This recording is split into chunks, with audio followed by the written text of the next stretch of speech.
Je suis Rodrigue Joseph Prudence Maïté, RGPM, chroniqueur polémiste, blogueur à la fois sur Kerembessé, qui n'est rien d'autre que Facebook, et Kerembessitude, qui est notre chaîne YouTube.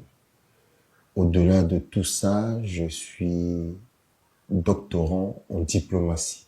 J'ai une maîtrise en marketing communication.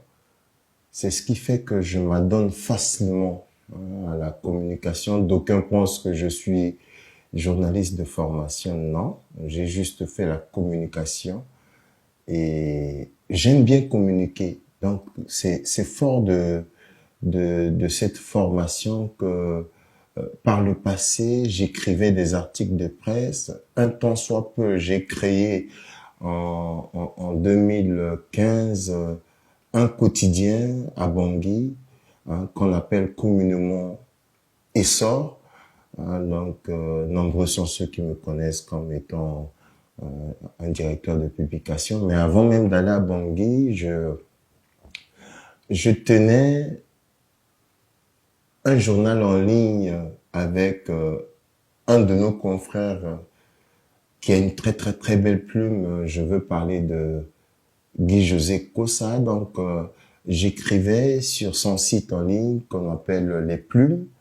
Et donc, j'avais une rubrique qu'on appelait les mots contre les mots. Donc, mots, M-O-T, contre les mots de notre société, M-A-U-X. Donc, pendant très longtemps, j'écrivais des articles de presse en ligne. Et voilà, les gens m'ont connu. Mais bien avant tout ça, j'ai eu l'opportunité de travailler pour le pays. J'étais à un moment donné de l'histoire de notre pays, président de la sous-commission bureau de vote, centre de dépouillement et formation de la commission électorale indépendante. Voilà, donc un parcours un peu mouvementé. Aujourd'hui, je viens à peine de finir une formation, un master 2 en diplomatie. Je me suis inscrit en thèse, donc je suis doctorant en diplomatie. J'ai récemment soutenu sur les enjeux géopolitiques, stratégiques et sécuritaires de la République centrafricaine sur la levée de l'embargo, sur la levée de l'embargo sur les armes en République centrafricaine. Donc voilà, de façon à ramasser mon parcours. Donc, j'existe à la fois sur la plume, sur l'aura à travers Kerembessé et la Kerembessitude. Et puis, derrière ça, j'ai une formation diplômante. Le terme liver, je n'aime pas trop. Je me revendique comme étant un chroniqueur polémiste. Derrière tout le travail vidéaste que je fais, derrière tout ce travail de blogueur, il y a toute une réflexion, il y a tout un esprit de répartie, il y a une intransigeance intellectuelle derrière. Je fais beaucoup d'analyses, je passe tout ce que je dis au crible de la raison critique. Et il m'arrive de fois, d'ailleurs, la plupart des temps, c'est ce que je fais. Je fais passer toutes les informations que je reçois à l'angle de la lucidité pour voir en sorte qu'il n'y ait pas d'informations erronées. Donc, un liver, je peux dire que c'est quelqu'un qui se lève comme ça pour parler, pour raconter deux fois des inepties ou pour dire de tout et du n'importe quoi. Je suis un chroniqueur polémiste. Je participe à l'éveil de conscience, je participe au redressement de l'esprit dans notre pays. Donc, me faire passer pour un liver, je n'aime pas trop et je n'admets pas parce que ce terme est trop péjoratif. Kerembessé, c'est un mot que monsieur Willy Biro, qui est un grand journaliste, aimait bien utiliser à l'époque. Il parlait de Didi Singa. Il évoquait le mot Didi Singati Kerembessé, qui veut dire antenne parabolique. Alors, l'antenne parabolique, aujourd'hui, il suffit de le placer à Sika 2, à Sika 1, ou alors sur la ville de Bangui, pour qu'il puisse avoir un effet non seulement synoptique, mais spécifique, systémique, du déplacement de chaque citoyen centrafricain vivant dans la capitale Bangui. Aujourd'hui, Kerembesse fait à peu près la même chose qu'est Facebook. Facebook fait à peu près la même chose que le radar que Didi Singati Kerembesse. Je prends un exemple banal. Vous vous inscrivez avec votre nom, votre prénom à l'état civil sur Facebook. À peine l'inscription faite, immédiatement vos amis d'enfance, ceux avec qui vous avez fréquenté à l'école primaire ensemble, au lycée, ils vont se connecter, ils vont vous envoyer des demandes d'amis. C'est-à-dire que Facebook fait le même travail que le radar. Et donc, du coup, comme le sango s'enrichit comme le français, nous avons enrichi le sango pour dire que Facebook, c'est Kerembesse juste. Pas plus, hein. Kerembesse. Didi Singati Kerembesse, c'est radar. Facebook, c'est Kerembesse. Aujourd'hui, alors, les Centrafricains, ils sont friands des mots, des belles paroles, des mots usités qui sortent des sentiers battus. C'est pour cela que nombreux sont ceux qui m'appellent Kerembesse. Mais Kerembesse, c'est pas mon prénom. Kerembesse, c'est Facebook. Parce que nous avons enrichi le sango. Le sango mérite d'être enrichi et nous allons encore l'enrichir autant que faire se peut. Nous avons compris que, au départ, lorsque on était dans l'écriture, dans la presse en ligne, ou du moins également dans la presse manuscrite, écrite, on a compris qu'on était beaucoup plus dans les mots contre les mots. Mots MOT contre les mots de notre société. Mais après, on s'est dit, à un moment donné, il faut évoluer. Il faut dépasser le stade de la critique, parfois de la critique méthodique, pour atteindre le stade de l'action. Aujourd'hui, Kerembesse s'inscrit dans une logique d'action. Nous ne prenons plus les mots contre les mots. Maintenant, c'est action contre les mots de notre société. Aujourd'hui, Kerembesse, comme vous le voyez, Kerembesse, c'est une ONG. Vous me voyez porter le t-shirt de Kerembesse, il y a la casquette de Kerembesse. Nous sommes de nos jours une ONG. Alors, quels sont nos objectifs? Kerembesse participe à ce qu'on appelle l'éco-développement par autopromotion. C'est l'élevage biologique, l'élevage bovin, la culture maraîchère. C'est permettre à nos compatriotes qui vivent dans les villes excentrées du pays, qui n'ont pas eu l'opportunité d'aller loin dans les études, qui n'ont pas connu les études, qui n'ont pas connu les tables bancs, de se former très rapidement, d'avoir une formation qualifiante dans l'éco-développement pour autopromotion. C'est-à-dire que eux, une fois maîtrisés les techniques basiques de la culture maraîchère, ils vont se mettre à leur propre compte. Et très rapidement, ils vont se tirer l'épingle du jeu. C'est ça Kerembesse aujourd'hui. Mais Kerembesse aussi, c'est participer au développement participatif durable. Je m'explique.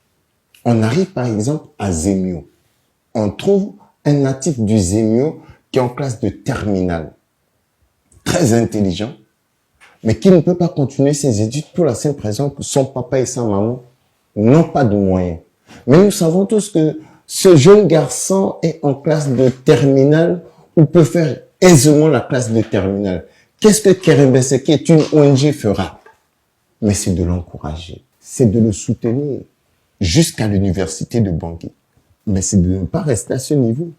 Mais c'est de continuer à le soutenir jusqu'à ce qu'il devienne médecin, si jamais c'est sa vocation.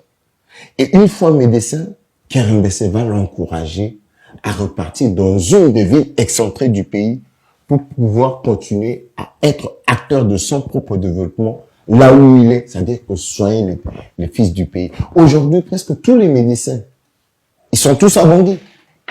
On n'en trouve pas dans l'arrière-pays. Il est grand temps, et Kerembesse s'inscrit dans cette droite ligne, de pouvoir contribuer à la décentralisation maximum de notre pays. Lorsque vous voyez, par exemple, la plupart des miliciens, des milices, des groupes armés. Ce sont les natifs des villes excentrées du pays qui n'ont rien à faire, qui n'ont aucun avenir. Parfois, c'est des Centrafricains désœuvrés. D'aucuns les appelleront des Centrafricains d'en bas, mais je n'aime pas trop ce terme. Mais c'est des désœuvrés, c'est des laissés pour compte. Et KRMBC aujourd'hui amène une offre sociale pour leur dire, écoutez, vous n'avez pas encore perdu, vous n'avez rien perdu. Vous pouvez aller de l'avant par d'autres chantiers et nous leur proposons, nous les aidons à se prendre en charge. Voilà à peu près. KRMBC aujourd'hui, c'est une ONG. On change de logique, on change de vision et tout ça, c'est pour contribuer au redressement de l'esprit dans notre pays. Longtemps, les gens m'ont taxé d'un partisan de l'URCA. C'est pas un faux débat. Je partais pour assurer sa communication. J'étais comme un cabinet de communication qu'il a consulté. Donc, je suis allé faire mon travail. Mais le seul fait d'être à Bangui, d'aucuns m'ont assimilé à tort et à travers. Et ils continuent de me dire en tourbillon et en rafale que je suis proche de Doleguele. Mais je leur dis tout simplement que j'étais à Bangui en 2015. C'était pour assurer sa communication. Il a contacté un cabinet de communication qui était Rodrigue Joseph Prudence. Mais à l'époque, c'était pas KRMBC. Je suis allé faire mon travail. Après 2015, c'est fini. Je n'ai pas pris la carte de son parti. Je n'appartiens à aucune obédience politique en République centrafricaine. Je le dis et je répète. KRMBC aujourd'hui est une ONG qui n'est assujettie à aucun parti politique. D'ailleurs, c'est même à ce titre que j'ai toujours dit et je le répète, pour préserver cette neutralité durant les campagnes, les prochaines échéances électorales, KRMBC assurera sa neutralité. Nous n'allons soutenir la candidature d'aucun homme politique. Nous ne battrons campagne pour un homme politique. Nous n'allons pas battre campagne pour un homme politique. Pour que ça puisse être clair dans l'esprit des Centrafricains. Mais en revanche, KRMBC s'engagera à mettre le lampion de la transparence médiatique sur l'état-major de chaque homme politique, sur le programme politique de chaque homme politique. KRMBC fera en sorte que leur programme d'action puisse être connu de tous les Centrafricains, de là où ils sont. Et ça, c'est clair. Lorsque on est diplomate pour son pays, pas contre son pays. C'est pas parce que je fais la communication et que derrière ma posture de diplomate, je dois m'amuser avec. Aujourd'hui, quel que soit l'homme politique qui accédera à la magistrature suprême, qu'il soit de l'opposition, de la majorité présidentielle, du centre gauche, centre droit, il dit Rodrigue Joseph Prudence Maïté, avec le background que j'ai, avec cette lecture assez claire, systémique que j'ai sur la levée de l'embargo sur les armes en République centrafricaine, il me dit, viens m'aider à lever l'embargo sur les armes. Devrais-je hésiter? Mettez-vous un tout petit peu à ma place? Non. Ça fait 7 ans. Ça dure. Je dois aider mon pays à lever l'embargo sur les armes qui pèsent sur lui, afin que l'armée puisse être dotée des armes nécessaires pour défendre l'intégrité du territoire. C'est ce à quoi je suis appelé. Défendre l'image de mon pays et non l'image d'un homme politique. Je pense que je suis clair et ça doit être clair dans l'esprit de tous les Centrafricains sans exception. Au-delà de la communication, je suis diplomate. Ça doit être clair. Ça doit peser dans l'esprit des gens. C'est pour ça que le terme live, non, c'est comme si on va me limiter à une vidéo, à une image. Non, non, non. Je suis diplomate. Je fais la communication. Et lorsque je communique, c'est pour aider mes concitoyens à avoir une idée assez claire sur ce qui se passe au pays. Mais derrière ça, je dois me battre pour défendre l'image de mon pays. J'espère que je suis clair là-dessus. Tout ce que nous faisons, c'est pour le pays. c'est vrai que même là où nous sommes en France, on peut aider, mais la France n'a pas beaucoup besoin de ce que nous faisons en ce net moment. Parce que nombreux sont ceux qui font la même chose que nous. Mais c'est pour le pays. C'est pour la République centrafricaine. J'ai annoncé hier que Kérin Bessé sera à Bangui dans 2 semaines. J'ai vu comment est-ce que les débats se sont enflammés sur la toile. Mais c'est pas moi en tant qu'être qui sera à Bangui. Les t-shirts de Kérin Bessé doivent aller à Bangui. Les Centrafricains doivent porter les t-shirts de Kérin Bessé, doivent contribuer à la promotion de Kérin Bessé, doivent savoir ce que Kérin Bessé fait, ce que Kérin Bessé entend faire. Et ce seraient les t-shirts de Kérin Bessé qui iront à Bangui et non Kérin Bessé. Et même si Kérin Bessé doit partir à Bangui, où est le problème? J'ai écouté les discours, j'ai lu les articles, les commentaires des uns et des autres. J'aimerais couper court à ce débat qui ne cesse de s'enflammer, de couler beaucoup d'encre. D'ici 2 semaines, les t-shirts de Kérin Bessé inonderont le marché centrafricain.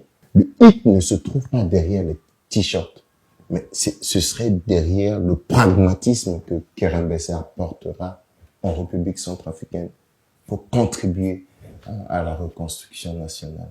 Donc voilà à peu près.